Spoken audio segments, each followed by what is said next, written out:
Amarili mia bella, non credo del mio cor. Sex, drugs, rock and roll. I walked into my first opera season expecting refinement, class, elegance. I imagined myself draped in silks, bathed in the warm glow of stage lights, singing grand arias while the audience wept at my artistry. Instead, I found myself on stage in a bright red suit and a wig that made me look like Don King. Google it if you don't know. Imagine I just had stuck a fork in a toaster. Silver hair standing straight up, a good 16 inches off my forehead. I stared at myself in the dressing room mirror, trying to process what was happening when the director walked by, clapped a hand on my shoulder, and said, "Perfect." Perfect for what? That was my first clue that the opera world wasn't going to be what I had expected. The drinking. My first clue came just before opening night. I was in the green room, nervously warming up, when a bottle of scotch was passed around. I thought, a little sip for the throat, a time-honored tradition. But it wasn't just a sip, it was a ceremony. The bottle made its way around the circle of singers, each person taking a hearty swig before passing it along. When it came back to me, it was empty. By the time the curtain opened, I was warm, confident, and if I'm being honest, only 75% sure I was standing upright. But then I looked around. No one else seemed concerned. In fact, they all seemed better. Maybe this was just how it was done. I had entered the world of high culture, and apparently high culture came with a high blood alcohol content. Then there was the medicine.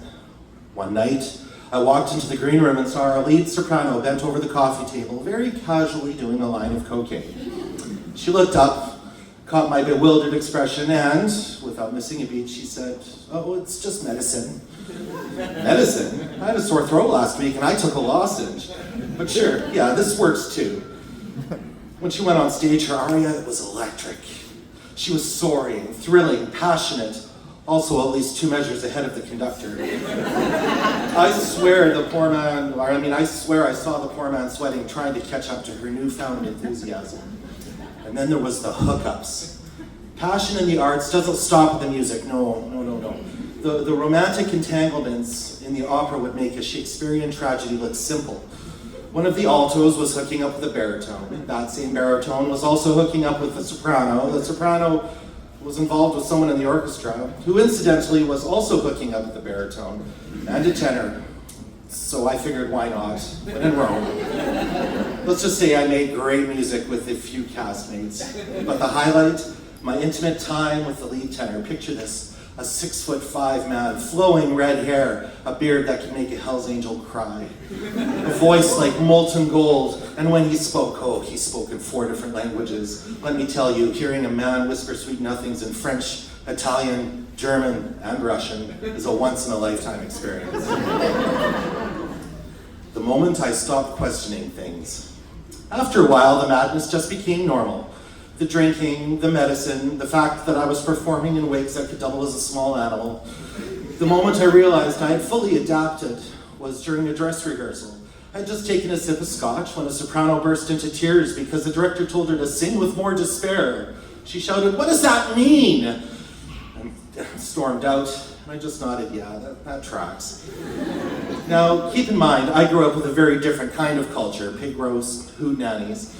Things that didn't involve powdered wigs and 5-act tragedies. So when I got tickets for my family, I was excited but also a little apprehensive. Would they like it?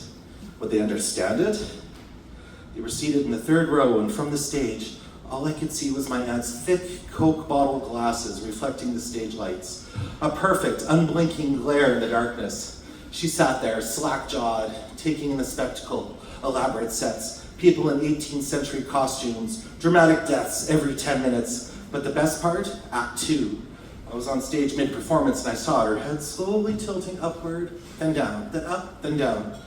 Over and over and over, like she was watching a vertical tennis match. After the show, I ran into my dad and asked what was going on. Turns out after Act 1, my aunt had whispered, "It's beautiful.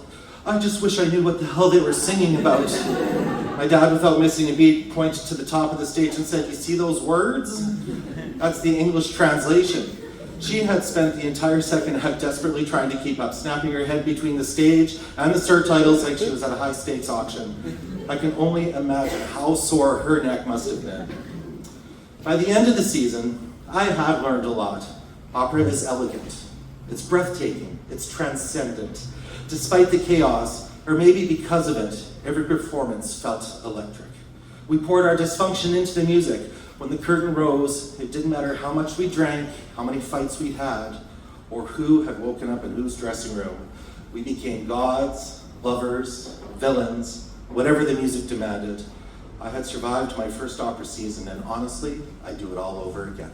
Thank you.